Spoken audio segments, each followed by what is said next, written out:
Welcome to Meathead Test Kitchen, where food and fitness come to hang out. Nutrition, training, and life. It's all fair game on Meathead Test Kitchen. Welcome to Meathead Test Kitchen, a podcast that ain't dead yet, bitches. I'm Sadie. I'm Sausha. Today we're going to discuss a topic that makes a lot of people wince when they're trying to reach into their bag of excuses as to why they can't do stuff. And that's making time in your schedule for yourself. Now let's figure out how the fuck one does this. We're going to talk about some tricks that you can employ in your own life that may help and things that have worked for us personally. Yes. And first, before we dip into the episode at full speed, we want to make sure that this message about making time for yourself is in no way conflated with hustle culture. Because no days off is like, that's not what we're talking about. No. Fuck hustle culture. We do need to rest. Yes. But there are times where we as individuals need to pull the reins in on ourselves and get our shit back together. That is what this episode is about. So now that that's out of the way, let's fucking go. Yeah, we're not even gonna get started to that's an episode for another day, my friend, how fucking toxic hustle culture is and how much I fucking hate it. But Good thing we're back every week from now on because we got plenty of shit to talk about because goddamn is the internet an annoying place to hang out during the day. Anyway, so making time for yourself is important, and maybe making time for yourself is not being on your fucking phone all the time. We'll talk about that more. Self-care this, self-care that. You hear the term self-care so much on social media that it might now almost feel meaningless, but it shouldn't be. It's a very important aspect in making sure that your mental and physical health are at their best. There are a lot of reasons to incorporate time for yourself into your daily routine. And if you're an introvert like me, you need to recharge your batteries so you're not a raging bitch to the rest of the world. I can be the same way. There's a word for that. I'm like extroverted, but also introverted sometimes. An omnivert. That's what I am anymore as I've gotten older. Anyway, during your allocated time, you can do whatever you want. Reading, making music, video games, painting, meditating. Of course, working out could be that thing, but you knew this and that's why you're here. So example today of that, and I'm sure we're going to get more into this a little bit later, but I do have to tell this story because I'll forget to do it later. Today, I was like, you know what? I better go this morning to the gym or I'm not going to go today. I won't have time to go today because by the time I get home, it's Valentine's Day when we're recording this. I have plans this evening because I probably need to honor that with my partner. So I'm at the shred shed and I'm 20 minutes in. I've gotten through my first cycle of my workout and I get a phone call. You need to come down here because you can answer these questions and I can't. Then I'm worried because I'm not going to be able to eat until like 1:00. So I'm like, I guess I'm getting this gas station fucking breakfast pizza. It's okay. Man, sometimes you have to. It's less than the burrito I was going to get by like 100 calories. I'm okay. Whatever. I get maybe 10 minutes from the office. I live quite far away from where our headquarters are. And I get another phone call. You know what? Actually, I don't think you need to come here. And I was like, okay, this is why I kept my Crunch membership because of situations like this. If I can leave for like an hour during the day over my lunch break or something like that, I get to there and I'm like, I haven't been in an actual gym in a really long time. And I'm like nervous actually, because I just like work out by myself, whatever. There's that anxiety. See, we get anxiety at the gym too. Guess what? We're normal fucking people. I went back to the gym. We got a Planet Fitness membership several months ago just because I needed something. Because sometimes you just don't want to fucking work out in your house. Yeah. And same thing. Like I was anxious the whole time I was there. Yeah. I got through it. It was an additional hour. It was fine. But then I get to the office and the internet's out here. And I'm like, okay. I'm really glad I went. But now I'm even more behind because of whatever. Anyway, I made it a fucking point to have that hour and 15 minutes for myself because I have mentioned this before on the podcast. I can get very jump back on the excuse train very easily and come up with a multitude of reasons why not to do something. But I've had to constantly remind myself in the last few months, this is my hour to myself. I owe this to myself because I give so much to everybody else. I owe it to myself. That's my treat. Yeah. I'm glad you snuck in extra gym. I wondered what you were doing in that hour when you were really quiet. I figured you probably went and finished the rest of your workout. Yeah. I was like, I'm getting this in today. I'm not. The fate of this episode was very in the balance of not gonna happen this morning if life would have had its way, because between fucking puking cats and IBS and the internet going out and Sausha needing to go put out fires, like this shit almost didn't and this is why we took an accidental 6-month sabbatical. Shit happens, you get busy. Sorry about it. Don't let your fitness or even your mental health be that thing that gets pushed aside. When you give yourself this time to reflect and breathe, you can start to kind of see what kind of self-care your brain and body requires. It's this weird thing that happens when you sit still. You figure out, like, you listen to yourself. A lot of people distract themselves as a way to escape from reality, to the point where it's a detriment in our society at this point. We have a lot of Delulu running around in the fucking world these days. But self-reflection is a very important tool that you should have in your kit. You start to understand yourself more, why you tick. And when there's no one around that you can like have to feel like you have to impress, you can just be yourself. Like if you're kind of this sounds like a weird conversation to have, but I know that this is going to strike a chord, especially with the mom section of our listeners. When you get so busy for so long and you're so focused on everybody but yourself, you can fucking forget who you are. It happens. Yeah, it really does. It happens to me sometimes, and I'm not a mom. So I can only fucking imagine if you're like the primary caregiver of a family, how difficult this is. But you need to make some time for yourself. It doesn't have to be 85 hours a week. Like it just needs to be something so that you can make sure you're still tethered to your spaceship and you're not going to lose your fucking mind. Absolutely. So this came up because this is gonna. I don't think I ever shared with you what video it was or who the creator was. I know that the female listeners of our podcast are going to know exactly who I'm talking about, and probably a lot of the men too. It's the wood chopping guy. It was actually an advertisement. Essentially, it was like, they just have product placement in there for C4, which I thought was hilarious. But basically, it really struck a chord with me because it was like, it's such a simple concept, but you have an hour for yourself every single day. Like you at least, whatever that looks like. It doesn't have to be the gym. For me, that is what it is right now because that's how I blow off steam. I forgot how wonderful it feels when you're able to do that. So that's where the idea throwing around weights came for instead this. of fucking kicking a pack of paper towels to get your frustration Yes. out. What's that? Research has also shown that spending time alone can be powerful in helping people boost self-esteem. Yes, it can. Yes. People usually view themselves as loners if they choose not to spend time alone, but making that choice consciously doesn't feel lonely at all. Time is a gift. Like, remember that. Like, we only have a finite and nobody knows how much that is in their lifetime on this earth. When you prioritize yourself, it bleeds into everything else. I feel like a better leader. I feel more impactful. I feel more creative, which I had lost sight of for a little while. I felt like I wasn't adding anything, but making sure that I'm prioritizing myself for at least an hour a day. Like, that's the very least I could do for myself. Like, time is a gift and you get to spend time with yourself, which actually you should be bragging about how awesome you are. And I think that you get to know yourself a lot better when you actually set aside time for yourself to enjoy the things that you actually enjoy. Other research also suggests that time alone can help you experience freedom, creativity, spirituality, and intimacy.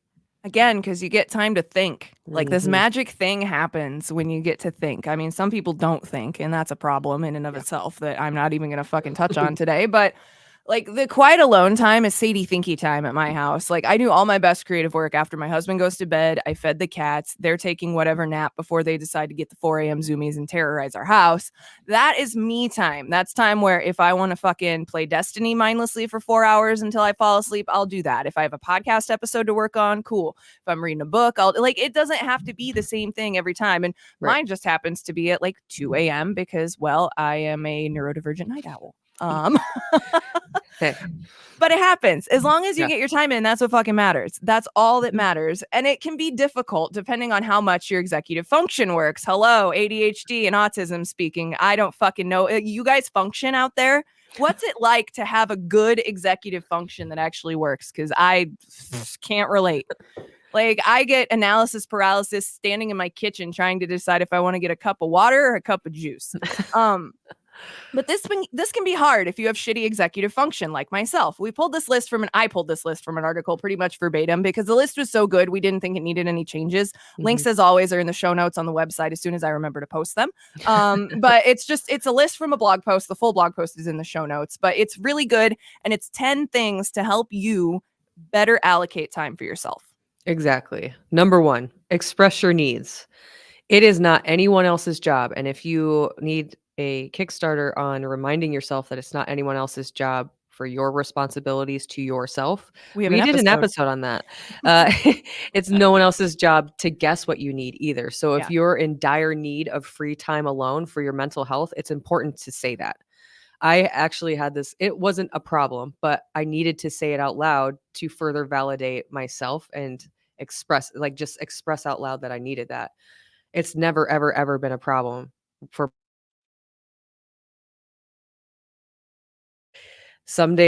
most days I start work at like 6:00 in the morning, which whatever.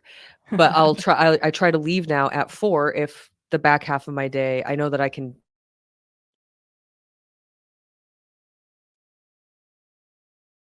through Friday to go to the gym, like whether that's 30 minutes, whether that's 45, and it's never an issue. I just needed to say it out loud because one, that further validated mine. This goes into letting your friends and family know that you need to take time for yourself. And then you can think of ways that you can ask for their support to get that time if you really are struggling to figure it out. Sometimes it's as simple as just saying it out loud. Yeah. Speak it into existence. We say that about a lot of shit in the world when it doesn't matter. Speak it into existence. No, actually speak it into existence. This is important. For instance, you could get an accountability partner who also takes time for themselves. We have spoken at great lengths about how great we think accountability partners are in and outside of the gym. Number 2, question your guilt. This one hit me hard. As a fucking recovering people pleaser, this one was tough. Question your guilt. Do you feel guilty about taking time for yourself? If you have mom guilt, explore why. Don't push it back. Don't make it go, don't ignore it. That's the whole thing that we need to be better about as Americans in general, is acknowledging our emotions, and instead of pushing them away or running from them, you just fucking deal with them. Yeah. Because I don't know if you checked the news lately, but people are fucking crazy. And we need more people to be checking their fucking emotions for their own mental well-being in this world. So if you have mom guilt, explore it. Don't push it back. Ask why your guilt is a key part of performing inner work. Why do you feel this guilt? Yeah, exactly.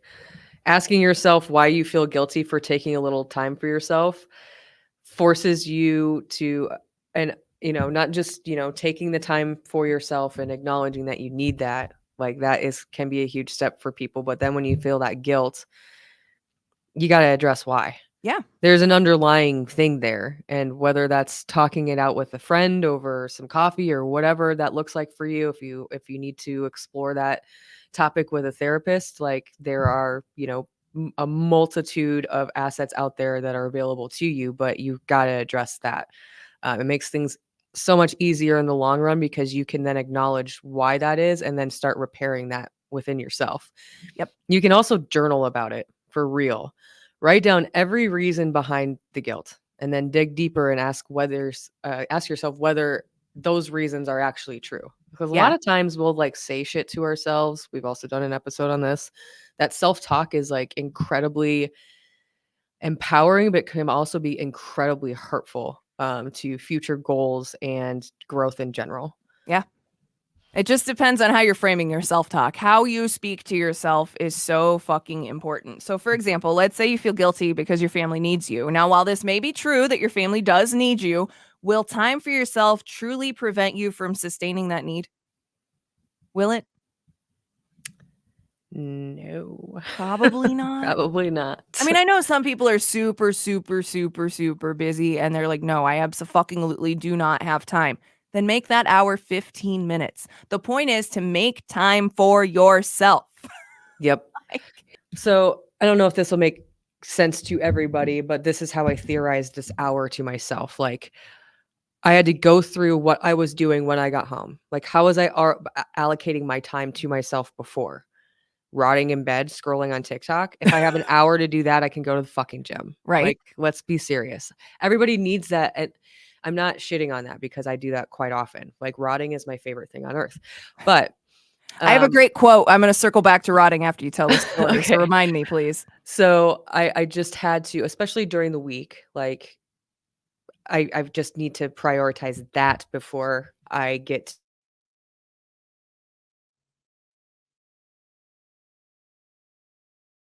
through to myself. It was like, okay, like if I have time to do that after I've made dinner or after I've done my chores or whatever, then I have time to walk across the street and work out for 20 minutes, 30 Right. minutes, an hour, whatever that means. So you have to really come back to like, what do you really need from yourself? Like, couldn't you be more helpful and supportive, like for your family, if you were well rested and you were able to recharge by taking some time for yourself? Like maybe you need a nap and that's your hour to yourself. And finally, what are some of the needs that like maybe your family could help you meet? Like, how could they be more encouraging? You kind of just have to like verbalize those things. So, circling back to what your quote was that you were going to share. Oh, yeah. So GQ did an interview with Ben Mendelsohn recently, and they asked him, so what do you get up to when you're not working? And he goes, I try and do nothing. My basic desire in life is to work and lay around and just do as little as possible. I really like idleness. This is especially pertinent if you are a creative person. Mm. If you do your job as any creative capacity whatsoever, like you need to be taking time for yourself to recharge your shit. Yeah, 1,000%. So on Saturdays, typically, unless it's football season, and this is probably why I lean this way outside of football season, I try not to work because Right. I know damn well Sunday I'm going to have to work. Not all day, but at least half a day or at least for like 3 hours or so. Right. So that's my day to like, that's my full on rest day. I don't do anything. Maybe I'll do some laundry and shit like that, but like I don't really do much. I don't do any work. I might go to the gym. I might walk my dog, but I'm not really doing anything. I mean, that works. You don't really need to. Yeah. Like that's another this isn't even like self-care. This is just like that's another way to divvy up your time, I guess. Yeah. Yeah, it's all about how you make your time work for you. I feel like we had this conversation with Dr. Fit and Fabulous like 85 million years ago in season 1 of the podcast, where we talk about how your time is a teeter-totter. Mm-hmm. And it's just balancing which sides of the teeter-totter are needing your attention right now. And unless someone has an emergency, you don't need to be at everyone's beck and call at all times. Even in the case of an emergency, you don't always have to be everyone's savior. Learn to fill your cup first before pouring it. I was talking to my friend about this. He was at therapy and he's like, sometimes my kids are so loud. I just need a break and I want to scream. And his therapist goes, put headphones on. Yeah. And he goes back, well, then I can't hear them. She goes, you have eyes. You can see them. Mm-hmm. Take an auditory break. And I was like, fucking brilliant. This is the shit you learn in therapy, by the way. If you've never been, this is the shit that they teach you in therapy, how to like fix the short circuits in your brain for the most part. Yeah. Well, sometimes it works for some brains, sometimes it doesn't, but you should at least give yourself a chance to try it. And that's like what they're there for. Like they're not giving the same information and advice to every single person. It's very individualized because every person has their tics, their quirks, their trauma. Yeah. and how everybody that's something that's really, this is gonna be like just a side tangent episode apparently, but that's something that's really been important. Isn't every episode though? Really, like honestly. But like that's like learning and understanding how other people operate. Everybody intakes information differently. Everybody learns differently. Everybody receives information differently, and coaching and things like that. You're not exempt from that. So learning how you intake information and understanding and like harnessing that, learning how you take coaching or I don't like to say constructive criticism. I like to say constructive information because I feel like Criticism has such a negative connotation. it really does. Anymore. It does. And so like if you need to understand that about other people, then why would you be exempt from needing to know those things about yourself? I guess is what I'm getting at. Yeah. If this is something that you do struggle with, start small before you tackle a huge topic. Like you gotta crawl before you walk, right? Practice saying no to smaller things that people ask from you. Yeah. Don't feel like you have to overextend yourself because you're being a nice person. Yeah. You know You're what's not absolutely nice? allowed to say no about shit. Yes. Whenever you want. Not nice? Saying you might go to something or saying yes and committing to something, knowing full well you don't have the battery power to be able to do that. You're letting yourself down, one, by not advocating for yourself, but two, by over promising on something you know you're not going to deliver on. Yep. So something I had to learn, crash course, and what not to do with your life. You can do whatever you want. This is how the podcast was born, honestly. So, I mean, we're here for it. Yes, go. But I straight up just had to start being like, you know what, I'm probably not going to show up to that. And it's no offense on you. It's because I worked 60 hours this week and I really just, the balance for me sometimes is not being able to go see people and do things, which that's the bargain I've struck, like my family is important, but I used to always say yes to everything. And I just had to stop doing that because I always felt like shit when I knew damn well I wasn't going to do that. But then other people felt like shit and then stopped reaching out because what's the point? Right. Everybody gets to that point. Just advocate for yourself. It's can be scary, but by saying no to things or declining and like maybe, okay, let's set up a time next month when I can actually plan this out and make sure I have that time allotted. Yep. It just takes a little bit more planning. So you could say, I'm really bad at this one. One of these things too is you can say no to someone when someone requires your attention immediately. Yeah. While you were actually headed for the shower. I'm fucking terrible at this. I am a fixer too. So when someone reaches out with an issue or a problem or and it doesn't even need to be a problem or needs help with something, I feel like I have to address it immediately because it needs to be fixed right away. Right. When I could really just take my shower and then address it later. The sky isn't falling. We're not in a zombie movie. Like it can wait 5 minutes for me to wash my fucking hair. Right. If you are in a zombie movie, at least you know me. Like we're good. I lived through fucking post Maria, Puerto Rico, which is apocalyptic fucking wasteland. I got this shit licked for the zombies, baby. Yeah. You just gotta drive across town. That's our biggest barrier in our friendship. We just gotta drive across town. Yeah. It's good. It's good. It's fine. It's fine. We're both homebodies and we've accepted it. It's fine. Yeah. But like that's the thing. Like Sausha will be like, hey, you want to come over? And I'm like, I don't know. Are people going to be drinking? And she'll be like, yeah. And I'll be like, I'm probably going to stay home. Yeah. It's okay. She doesn't think any less of me. I'm not an asshole. Like, it's fine. You're allowed to put your line in the sand. Everybody has boundaries. Everybody has needs. Respect your own as much as you respect other people's. For fuck's sake, please. Like, if you take anything away from this episode, if you're going to not listen to anything I say besides this, cool. Make time and respect your time the way that you respect other people's time. You need to make those concessions for yourself. I get that everybody wants to be seen as the nice, helpful person, whatever. That's fine. You can be nice and helpful while still respecting your own boundaries and limitations. Yeah. Some people might not really appreciate your new style if you're a former people pleaser, but that's their fucking problem. They're not you. They don't live your life. They don't deal with your daily battles. And they've probably gotten used to taking advantage of that. You know what? That's why they're upset. People get real pissed when you set boundaries when they're the ones that are taking advantage of those boundaries. Fucking remember that. Fucking remember that. It doesn't matter if it's your mom, if it's your sister, if it's an ex. It's the same fucking story. A fucking acquaintance that you met on Discord. It does not matter.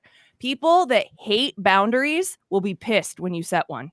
Take note of that and yeet those fucking people from your life. Absolutely. They're fast and hard. They're not worth your time, and they were probably like siphoning you of your energy. Vampires. Ain't nobody got time for that shit. You got to block out me time every week or every 2 weeks or every day if that's what you need.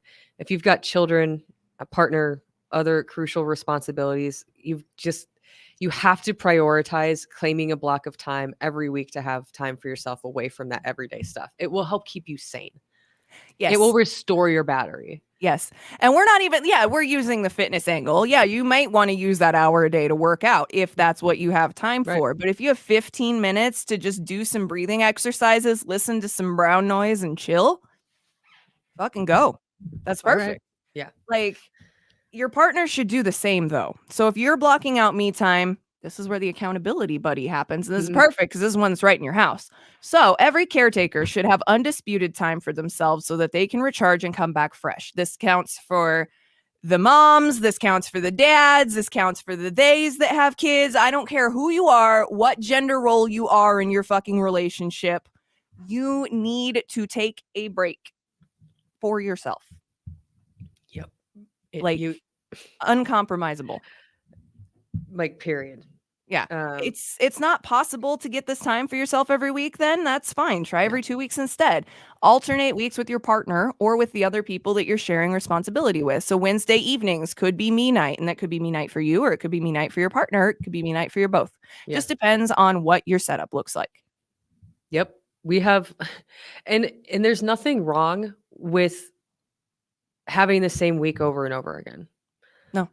Like, every single week is set up the exact same way in our house. I look forward to that, but I'm also I'm a huge routine person.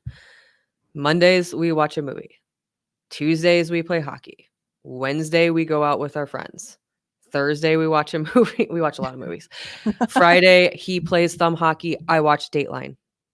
Thumb hockey? Is that what we're calling video game hockey now? Yeah. Yeah. His buddies come over. They play thumb hockey. Maybe our neighbors will come up. Saturday, I'm stealing that. we have our neighbors over. And then Sunday is just kind of like, we don't really hang out a ton on Sunday. We watch a movie on Sunday night. And this is a lot during the winter. Like, we go out and do things in the summer and things like that. But like, it's okay to have just an established routine. It gives you things to look forward to. I look forward to Wednesdays. I really do. Because I'm like, okay, I know it's going to be a little shorter day. We usually do things around 6 o'clock, but I'm also in bed earlier that night. But I had a good time with my partner and a couple of our friends. Like, I love, and not everybody loves routine. Sometimes people like chaos, and that's okay. As long as it's organized and constructive chaos, like, it's still self-care, Yeah. Whether that's maybe you want to order some chicken fingers and play some fucking video games. Like, it doesn't matter what it is, as long as you're taking the time and setting it aside. Yeah. If you don't have a partner, reach out to people close to you.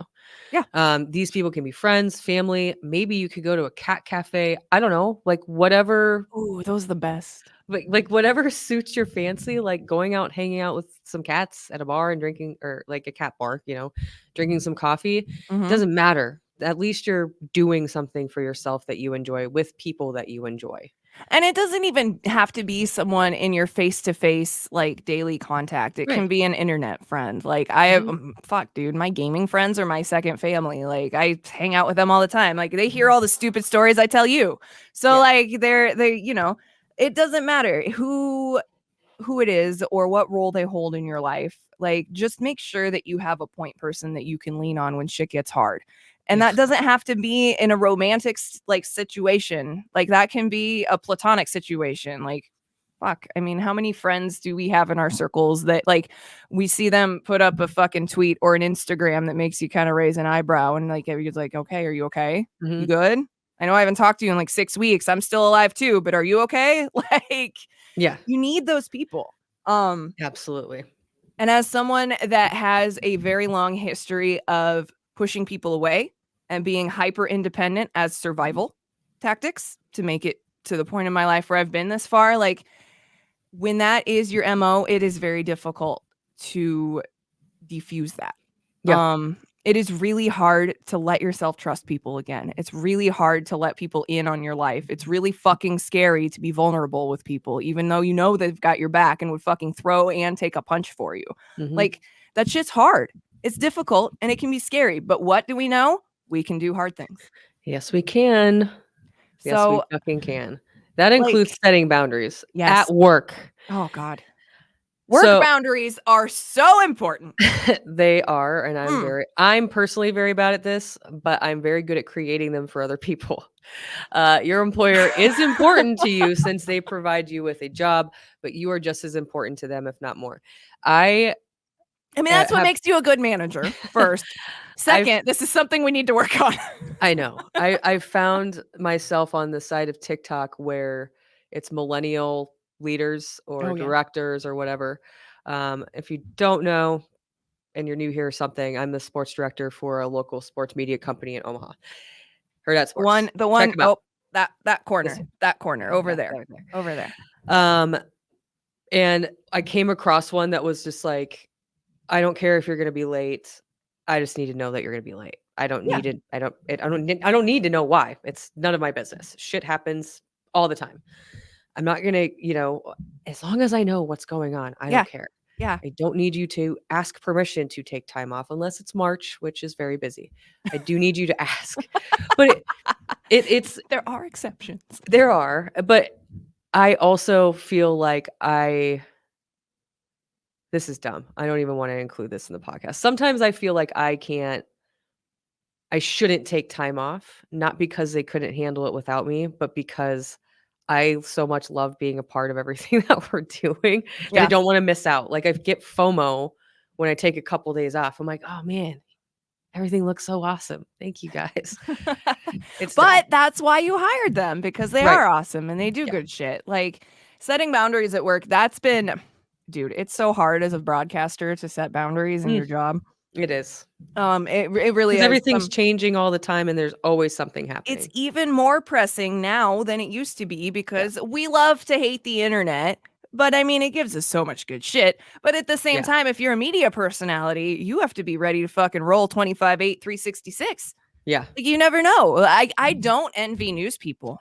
No. I don't envy news people at all living in this fucking society. You know how glad I am I decided to go into entertainment radio instead of news radio? Yeah. But like, it's so hard to make boundaries at work. But the thing is, once you this is the thing about boundaries in general, but especially at work, people fucking notice this shit because they only notice the curated work version of you. So when you make adjustments to the curated work version of you, they notice quickly. So you just move that line a little bit and a little bit and a little bit. And unless someone really fucking steps over it, then you're like, whoa, motherfucker, you need to stop.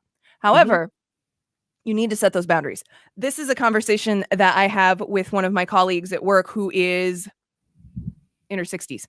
And she is still very much, she's been doing radio she's been doing radio since she was like 19. So she's been doing radio for quite a while.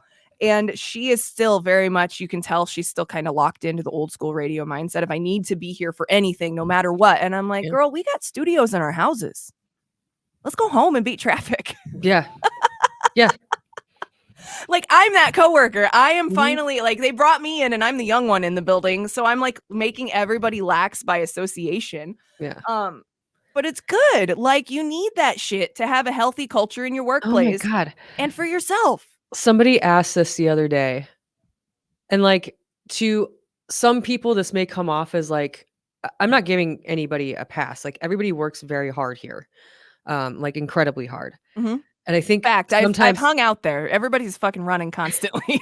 Sometimes I think if we told and explained how things operate around here, like I'm very encouraging of like somebody reached out and was like, hey, I can only take this CrossFit class these days, but I can't get in until 10:30 or 11. I'm like, you're in coverage most nights. I don't care.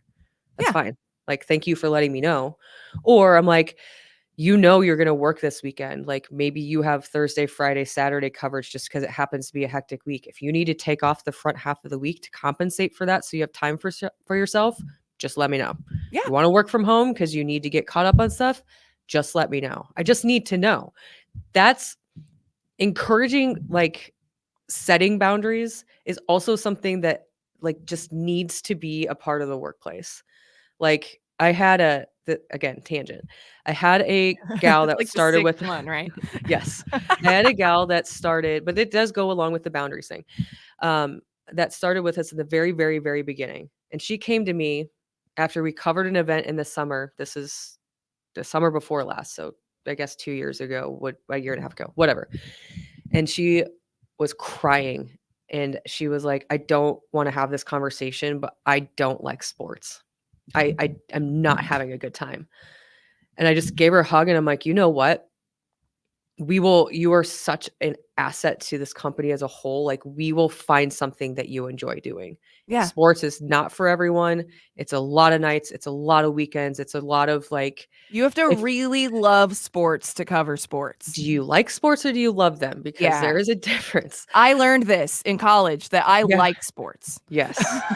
Like, you enjoy sitting on your couch and consuming them. Not I enjoy the end product that y'all put together for me. Yeah. So I gave her a hug and I was like, we will find something else for you to do within the company that you do enjoy. But I thanked her profusely for advocating for herself and saying something, because a lot of times people don't. And she now we have a podcasting arm too, Hurrdat Media. Go check it out. But she's a fantastic podcast producer, like flourishing, like growing, happy, smiling, started her own podcast. I know who this is, and all of this makes me fucking like makes my heart sing, because I know how like frustrated she was and how scared like she was when that whole situation came down. I was like, that makes me so happy. I'm just so glad that you came to me and said something, because a lot of times people feel like they have to stay pigeonholed into something, but like, you don't. There's got to be other opportunities if you like the company that you're with to be able to grow and flourish. But that is setting a boundary. Setting a boundary by saying, I don't like this. Like, that's okay. Allowed. You are allowed to not like everything. But I was just happy that she advocated and set that boundary, because it can be scary, especially younger people that are just entering the workforce. Like, she had just graduated college, and I'm like, dude, you're good.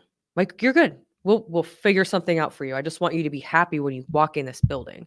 And that is now, yes, we do work for this company. However, they take very good care of their employees. Like, that's the sign of a healthy workplace culture.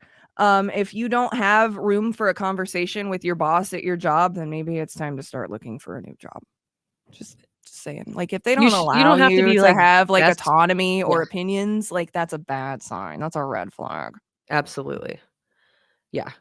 I guess we'll get back. Your mom friends. Yes. Learn from our misery. Meathead Test Kitchen. That should just be our new fucking slogan. Where I didn't feel comfortable and I was scared, and I felt like I constantly had to be on and constantly taking everything on. I was so fucking miserable there. Yeah, it eats you alive. The people I worked with, but I did not enjoy feeling like at any moment in time, if I wasn't constantly on and wasn't perfect, that I would be replaced. Yeah. So anyway, back to our list. You shouldn't feel like that at work. No, you shouldn't. You probably need to consider some things. Yes. Take a solo lunch break. Yes. Eating lunch with teammates can be a great way to participate in the company culture. This is especially true if your employer hosts fun activities at work during this time. I love stuff like that. One, because I like food, but two, I actually like my coworkers now, so I enjoy stuff like this. I also enjoy my coworkers, so it is a bonding experience. You should enjoy going to work. I know that sounds weird because of the culture surrounding work and jobs and things like that has been a certain way for a very long time, but it doesn't have to be. Yeah. Sometimes though, you need alone time more than bonding time, so don't feel guilty about taking your lunch break alone from time to time. Like, even if that's in your office, like, plugging in a sweet playlist and just like devouring your headphones on. Yeah. Yep. Like, make a date with yourself. A date doesn't always have to be with other people. You can make a point to make a date with yourself on your calendar, just like you would if you had a date with a loved one. Respect the commitment to the date. This is like working out. Respect it. Mm-hmm. It's there. Acknowledge it. Don't fucking ignore it, because you know you need it. Yes. Hold yourself to that responsibility, and you'll be happy you did. Yes. You could look out. We said that today. Like, put that on your bingo card. Have a little snack, a little piece of popcorn every time. During your date, try activities that you've always wanted to try. No one can disagree with you. You wanted to take that. It doesn't have to be a wine painting course, but one of those painting classes. Paint a picture of your cat or your dog. You can go do that. You know, one of my favorite things to do was when I lived in Puerto Rico, take solo vacations away from my husband. Not because I don't love my husband. He's my favorite fucking person on the planet. He has seen me in all forms. He knows what fucking crazy kind of pose beast Medusa monster I can be when I'm not well. And he still chooses to hang out with me. However, you need to take time for yourself. And it was a strange concept at first. Like, trust me, I got plenty of side eye from my fucking family when I was like, yeah, I'm going to come back and do a vacation by myself. My mom's like, is everything okay? Are you going to get divorced? And it's like, lady, back the fuck up. First of all, I don't even like you enough to give you that information in my fucking life. Second, this is my relationship and none of your fucking business. Yeah. Again, this is what narcissists do. However, take fucking time for yourself. I used to take 10-day long vacations where I would fucking come. Usually I'd just come back to Omaha, but I'd come spend a week and a half in Omaha and stay here in this bedroom because it used to be the guest room when Jake owned this house. But I used to just come back and crash here for 10 days. And did I do anything crazy? No. Did I spend many hours and hundreds of dollars by myself at Target? Yeah. No. But there was no one here to tell me no. Right. Exactly. That's the point. You can also try doing nothing at all. Oh, that's you my don't favorite. always have to be doing something to be productive. Yeah. In fact, you don't always have to Dissociate. be doing anything at all. So while planning a date for yourself can be a great way to experiment with something new, you can also give yourself time and space to do nothing. Rot in your bed and scroll TikTok if that's what you want to do. Hell yeah. Like, doing nothing, though, also can mean staying off of technology. So if you want to make it a technology detox, then make some coffee or grab a soda or whatever, tea, whatever your drink of choice is. Go find a good window. Bonus points if you have a cat in front of it. Sit in front of it and just fucking breathe and look outside. It is proven that nature reprograms your brain. You should try to get into nature or get a view of nature as much as humanly possible. I take the extra long way to the bathroom from my office at work just so I can pass the fucking wall of windows on my way instead of walking through the office suite and getting the artificial light. It's little shit like that just like, and the instant that I walk out and I feel that sunlight, I feel like a human again. I'm just like, thank God. So make that time for yourself and make sure that you are actually taking good time to rest and recover. Find ways to be alone together with loved ones. It is possible to spend time together with your loved ones, but on your own.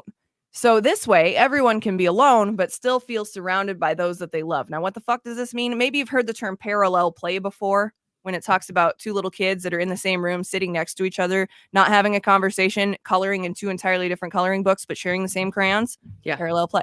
So what's that idea? Yes. For example, you could plan an hour of quiet reading time for everyone in your household. You can put on some soothing background music, light a candle, sit close by someone you care about.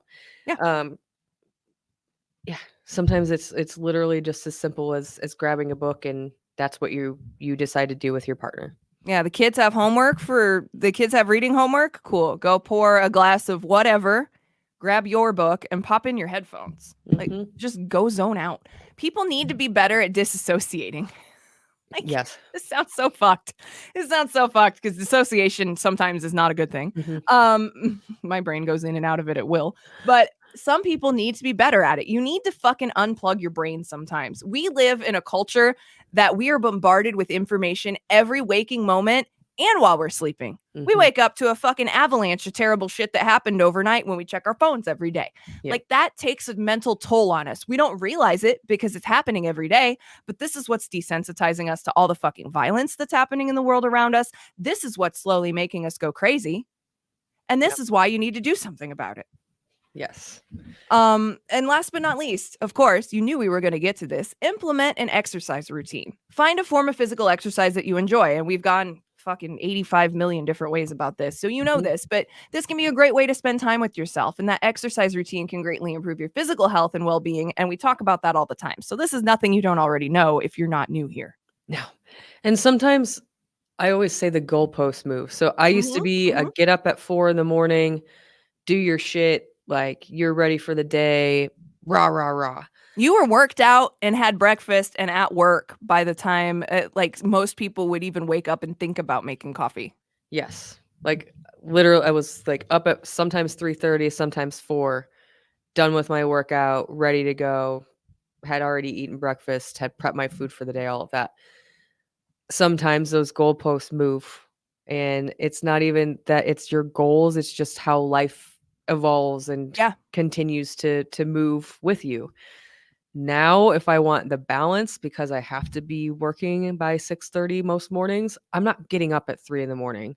to work out. That's not a thing that works for me right now. We were also in our 20s then and required a lot less sleep. Right, exactly. I have to, if I get less than 5 sounds insane. I'm like average 6. I'm physically ill if I get less than 6. Yeah, I am a zombie. Like we were supposed to record last week. I played hockey, a late hockey game. It didn't start till 9:45. I don't know why they always make those rec games start so late. Softball does that too. It's like, why are you starting a game at 10? It's ridiculous. It's so Tuesday. You don't get home by the time it's at the furthest rink away from our house. By my house. Yes. So we don't get home till 12 o'clock. You know, by the time you get into bed, it takes me a second after I'm adrenaline dumping from playing a hockey game. So it was last week, and I was a zombie for 2 fucking days. Because you went to bed at like 2, right? And it just completely threw you off. Clock almost, but still, it was like I had to be up by 6. So I had like 4 hours and 45 minutes sleep. Worked all day, but also had a game to cover that night and didn't get home till 12 the next night. When I tell you I was a fucking zombie on Thursday, like I literally like did what I had to do, went home at 2, and I don't ever take naps, especially not naps that are more than like 20 minutes. I slept for 2 hours. Oh, you took a Sadie coma. Yeah. And I was like, oh my God. My naps are at least 2 hours. If I don't get 2 hours, I ain't napping. I mean, I can't sometimes my schedule like legitimately does not allow me to do that. And if I want to see and spend time with my family, which is a balance that I don't want to say the word compromise on, but that I have to make a priority to see and hang out with my husband. Right. I can't get up at 4 a.m. and go to bed at 8 at night. One, sports happen past 8 p.m. So I try to be up till at least 10. That allows me to still get like 7 hours of sleep, depending on whatever. That means I have to work out after work at this point in my life, which is fine. But I've been prioritizing that. Like, I don't even go home and drop my shit off from work. I work out across the street from my house. I go straight there. I mean, that's damn well. Though. If I get in the house, I'm going to get distracted by something. And then I'm gonna be like, you know what? I can do it tomorrow. You're going to keep saying I can do it tomorrow. And I can there is always tomorrow. Signed professional a year later. And you're like, how did I totally fall off? Because I kept saying tomorrow. That's an excuse. Anyway, if you have children, you might look into finding a gym that does daycare. Yes. Really good option. That will make it easier to ensure that you do get that time alone while you exercise. Sometimes they'll have like play classes, things like that. If you prefer to work out from home, look into virtual workouts that you can do. There's tons of apps. There's tons of YouTube videos. There's a plethora of things that you can do. You could also buy our programming and go through we have it's one, there. and that's something that like there's templates for it. It walks you through. It gives you all of the instructions. There are so many options out there. Like if you need assistance or help or want to be pointed in some direction on getting started in that, timing, whatever, you can email us at hello@meatheadtestkitchen.com. Yep. We are, I think the domain is still up. So we're good. You should be able to email us. I've been paying the bill. Otherwise, it's Sausha, Sausha, at Hurrdat Hurrdat.com. Oops. Let me see. Actually, hold on.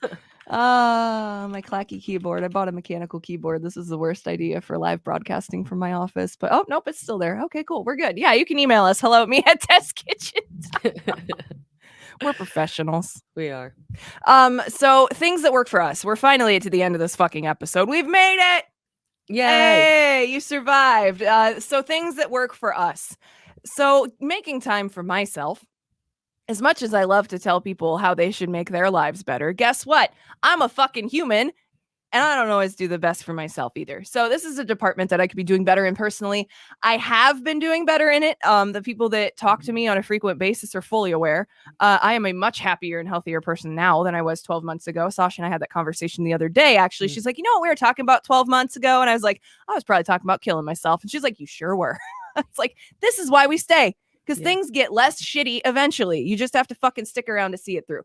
So I always crawl through Reddit before we do an episode because Reddit is essentially like the message board of the internet. It's where everybody fucking shows up. It's where you get all the trash takes. It's where you find the good stuff. Like it's all there. So I went through, I don't remember it was called Deciding to Be Better was the subreddit. And I saw this post and it's Moru Gumi, I think is how you pronounce it. It's like a 3-year-old post, but it really fucking resonated with me yesterday when I read it while I was sitting on the toilet. And it said, one of the most useful things my therapist ever said to me was treat your body the way that you treat one of your beloved pets. And this clicked for me the way that the usual exercise, eat well, drink water, and sleep advice never did. I had and have lots of issues and emotions around my body, and her advice reminded me to not be angry at my body because I realized it's innocently trying to stay alive and doesn't know that it's making myself dysphoric. But like any animal, my body needs to be exercised, washed, fed proper food with enough protein, and not bottom of the shelf Friskies. You can have bottom of the shelf Friskies every now and then. Your temple can eat some fucking tacos every now and then. But TLDR, do better because you deserve the love just as much as anyone or anything else in your daily life that you care about. 1,000%. I don't even have anything to add to that because that's perfectly stated. Like your body is a temple stuff. That's what that's getting at. Even on your worst days, you still deserve to love yourself and take care of your body. If that means that you need to have buffalo mac and cheese from wherever the place is, hey man, that's what you need that day. You order that Noodles and Company buffalo chicken mac and cheese. Sometimes I will not because lactose, but you enjoy it. We all deserve to have patience with ourselves, to love ourselves enough to give ourselves an hour a day or 15 minutes a day or bask in the sunlight by walking around your building on your lunch break. Yep. You deserve that because you're worth it. Period. Yes. And it that's the thing too. Like people are so good at discarding themselves. Like almost to the point where we're humans are the fucking masters of it. Obviously, we created it. But stop fucking discarding yourself. You're valid. You're worth the time. You're worth the fucking energy. And people do care about you. Your brain is being a fucking liar if it's telling you that nobody cares about you. I goddamn guarantee it that there is at least one other person on this fucking miserable planet that would give a shit if you weren't here. Yep. Remember that. From two people that have not wanted to be here for a long bit of history of our lives. Fucking remember that, please. If you take anything away from anything that I ever say on this podcast is that you are fucking worth it. 100%. The broken parts of you, they're not your fault. You owe it to them to continue working on yourself. If I would have known at 12 years old that at almost 40 years old, by sticking with it and believing in myself, even if I felt like I was lying, that I would be where I'm at today, I probably would have bawled as much as I did about the things that hurt me when I was a kid. For real, dude, little us would be so proud. They would think we're so fucking cool. Seriously. You're worth it. You are fucking cool. You deserve to set aside time to love yourself because taking care of yourself and doing things for yourself is an act of love. And you need to love yourself more than you love anybody else on this planet, because if you can't love yourself, that love that you're trying to give others is hollow. Yep. And that shit hurts. Think about it. It does. We're going to leave you with that. MTK. Out. A Hurrdat Sports Network production.